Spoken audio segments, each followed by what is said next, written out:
vraiment une force potentielle. Il faut l'utiliser.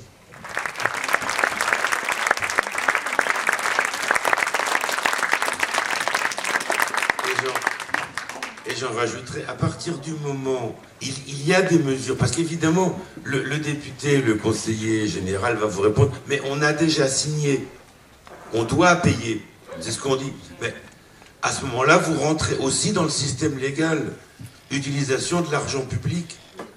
Le projet ITER tel qu'il est aujourd'hui n'est pas celui qui a été signé il y a 3 ans. Ah oui, sinon il ne demanderait pas d'argent en plus. Pourquoi est-ce que les routes coûtent plus cher? Parce que les pièces d'ITER qui doivent arriver pèsent plus lourd que ce qu'on pensait il y a 3 ans. Pourquoi faudrait-il payer alors que c'est plus pour la même chose? Donc légalement, il y a même des moyens de bloquer. Il y a un recours légal. Utilisation de l'argent public. Il y a un autre recours oui, légal. Il y a un recours. Il y a un autre recours légal, c'est que, ce que j'ai oublié de dire tout à l'heure, c'est que le projet se construit à ITER avec un simple permis de construire. Il n'y a pas eu d'enquête d'utilité publique et il n'y a pas eu l'arrêté d'autorisation d'ouverture de l'installation nucléaire de base. J'ai posé plusieurs fois la question, j'ai pas eu de réponse précise. Et pourquoi ça? Parce qu'ils veulent mettre devant le fait accompli les députés européens et dire à tous les élus que maintenant on ne peut plus reculer. Hein, et comme ça, M. Otojima, quand il est dans son avion, il voit le chantier qui avance. Alors on m'a répondu, ah mais ce n'est que les bureaux qui sont construits. Et puis après, je ne sais plus, bon, ils m'ont quand même dit qu'il y avait autre chose qui se construisait. Il n'y a pas que les bureaux, quoi. Hein, donc là, ils veulent mettre les gens devant le fait accompli. Aller construire un rond-point à l'entrée de la Tour d'Aigle, les élus ne peuvent pas se permettre de le faire s'il n'y a pas eu une enquête d'utilité publique. Donc là, c'est du déni de démocratie intégral. Il ne faut pas se laisser manipuler comme ça. C'est pour ça que je dis que le 16, il faut vraiment qu'on soit nombreux dans la rue, devant le roi René, pour leur montrer, et fait par Internet, si chacun d'entre nous qui est ici envoie tous ses amis, etc. À quelle heure? Le 16 a dit, il y a un tract là, hein, il y a tout un collectif, tout un tas d'organismes, je veux dire, il n'y a pas que Europe Écologie des Verts, il y a le comité de défense, etc. Je ne vais pas tous vous les citer, mais il y a toute une liste de participants. C'est à 18h30 à Aix, sur le périphérique, devant l'hôtel du roi René, c'est là où sera la délégation du Parlement européen. Et le lendemain, moi j'aurai 3 minutes pour m'adresser au Parlement européen. Alors, en 3 minutes, je me dis comment je vais faire en 3 minutes. C'est déjà Expliquez, on est dans une société aujourd'hui où tout se paye, où il y a de la rentabilité.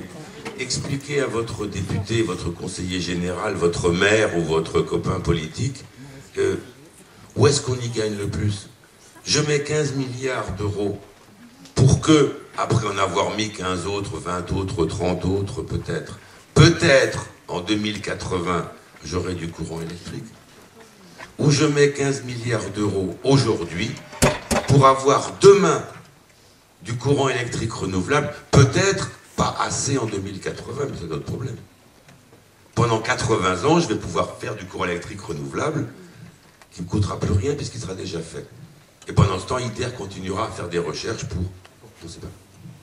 Où est la rentabilité simple, bête et capitaliste? Oui, moi je ne comprends pas. J'aimerais un petit peu plus d'explications sur l'historique des choses, s'il vous plaît, parce que quand on met en parallèle l'exposé du point de vue scientifique et l'exposé politique et financier, vous avez parlé d'incohérence, vous avez cité le mot ridicule, vous avez dit que c'était un non-événement, or ça dure depuis plus de 20 ans. Je ne comprends pas. Alors, à côté de ça, en tant que citoyenne, et je pense comme tout le monde, moi j'attends des politiques, que ce soit ceux de mon village, de mon département, de ma région, de mon pays, qu'ils se comportent en allant à l'information. Ça fait plusieurs fois que vous évoquez le fait que les politiques sont dans une croyance quasi religieuse, mais j'ai quand même du mal à accepter ça. Je pense que c'est absolument affligeant. Hein? Donc, non mais je veux savoir où en sont nos politiques régionaux à ce jour. C'est-à-dire, si, vous l'avez dit tout à l'heure, nous avons des infrastructures complètement transformées, si beaucoup d'argent a été mis là-dedans, c'est tout de même bien parce que plein de gens ont voté oui, régulièrement, et pour les rallonges. Donc, est-ce qu'on se réveille maintenant du point de vue des élus? Pourquoi nos élus, y compris régionaux, ont accepté ça? Donc je pense c'est qu'ils ont cédé à une espèce de chant des sirènes sur l'emploi, sur tout ça, non?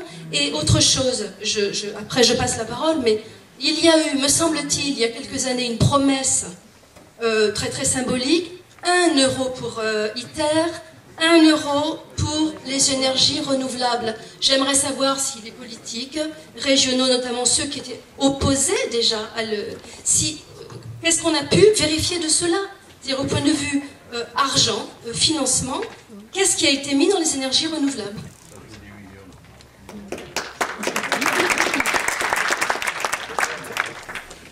Vous voulez que je réponde ou on en prend plusieurs? Répondez d'abord. Sur le plan politique. Alors,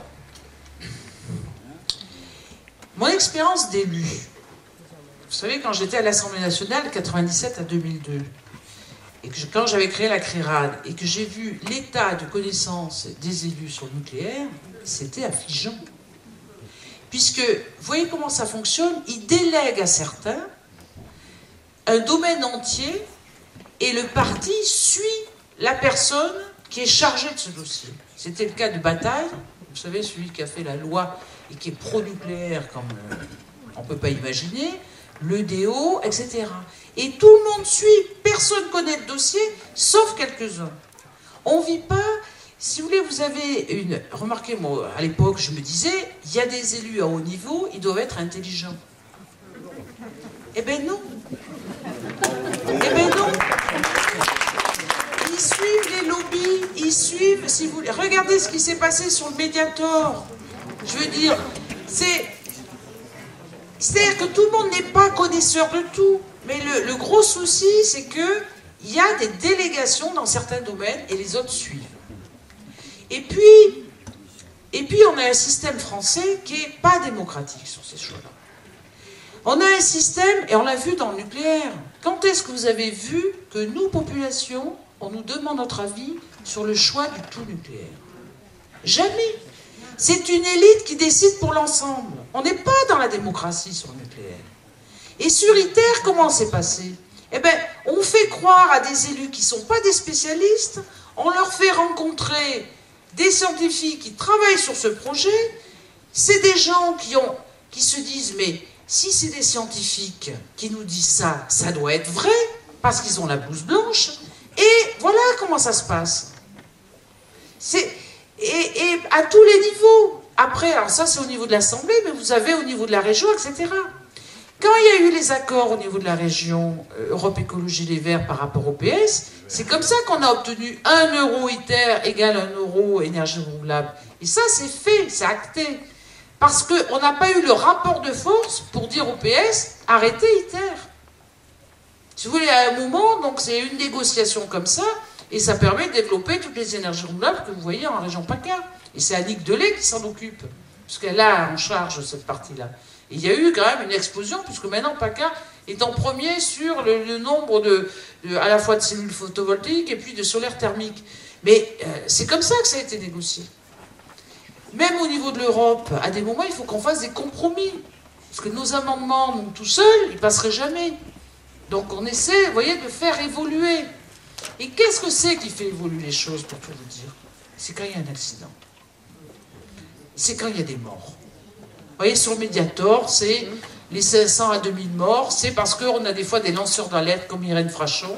Sur le nucléaire, pourquoi la Suisse dit ben, on va peut-être sortir du nucléaire? Pourquoi l'Italie dit on va peut-être sortir du nucléaire et l'Allemagne? Parce qu'il y a eu Fukushima. Et nos Français à nous, droit dans leurs bottes, qui commencent à dire mais on a le nucléaire le plus sûr au monde. Vous voyez, c'est quand même quelque chose de très typique français. Vous voyez, les autres se posent des questions parce qu'il y a des débats experts contre experts. Mais nous, quand il y a eu un débat sur l'énergie, c'était un débat gadget. Parce que les gens qui étaient ici, qui étaient dans les réunions, ils posaient des questions, mais ils n'ont pas le pouvoir parce qu'il n'y a pas de référendum. Vous voyez, il n'y a pas un moment, un acte politique pour dire on n'est pas d'accord avec ça. Donc moi, je vous encourage à questionner vos élus, parce que vous les titillez pas assez. voyez, vous leur demandez pas assez de comptes sur ce qu'ils font. Et à un moment, il faut bien leur faire comprendre, un chat est un chat. Qu'est-ce que vous avez voté là par rapport à ITER? Pourquoi? Quelle garantie vous avez que l'information qu'on vous a donnée, c'est une information indépendante? Ce sont des gens qui sont payés par le projet ITER, donc ils ne peuvent être que pour. Et on dirait que cet esprit critique, ils ne veulent pas l'entendre. Vous voyez, moi vraiment, puis j'étais seule. Vous savez que, heureusement que j'avais la population avec moi pour être élue. Mais au niveau des élus, ils me redoutaient de façon incroyable. Parce que d'abord, avoir une femme scientifique, c'est une femme, ça n'a pas des gènes scientifiques, alors c'était déjà... Hein. Et puis de dire, ben, regardez là-dessus, etc., ça ne tient pas la route, mais c'est les gens qui m'ont suivi. Mais ce n'est pas les politiques à un certain niveau. Et puis il y a un parti, ben, c'est vrai que moi je suis allée au vert, parce qu'à un moment je me suis dit, mais c'est pas possible, on va crever notre planète avec ce fonctionnement-là. Et donc il faut vraiment changer de système. Il y a une démission des scientifiques. Et puis, alors, si, alors, oui, mais, alors, moi, je voudrais vous faire des propositions, parce qu'il faut qu'on soit concret, parce que ça, c'est une... Moi, d'abord, je vous ai vu intervenir, très bien, mais je vous demande de faire une lettre ouverte des scientifiques. Je vous demande de réunir tous les scientifiques, qu'ils soient retraités ou pas retraités, de faire vraiment une lettre ouverte de scientifiques en disant, nous, en tant que scientifiques, responsables du CNRS, de l'INSERM, ce que vous voulez, voilà notre positionnement sur ITER. Et là, la population en aura besoin de votre lettre, en disant, vous avez vos scientifiques, et bien nous, on a les nôtres aussi. Et voilà ce qu'ils disent. Et voilà leur diplôme, voilà, c'est des gens qui connaissent le sujet. Et ça, parce qu'il faut qu'on ait des actes, qu'on ait des, vous voyez, des choses précises. Et puis après, eh ben, il faut faire un collectif. Parce que il faut que ça sorte des partis politiques. Il faut faire un collectif anti-ITER.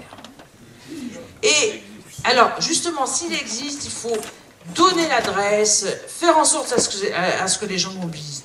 Dites-vous bien qu'on est à un moment stratégique sur ITER.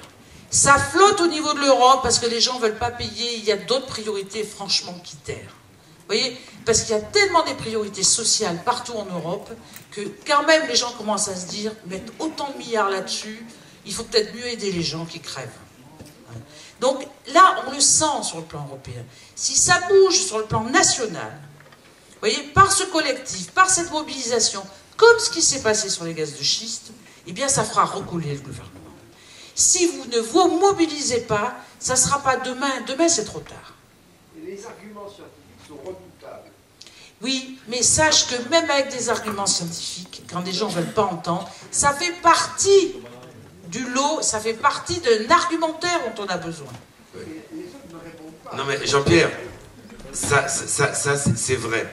Mais vous n'êtes pas, mesdames et messieurs, mieux que vos hommes politiques ou moins bien que vos hommes politiques.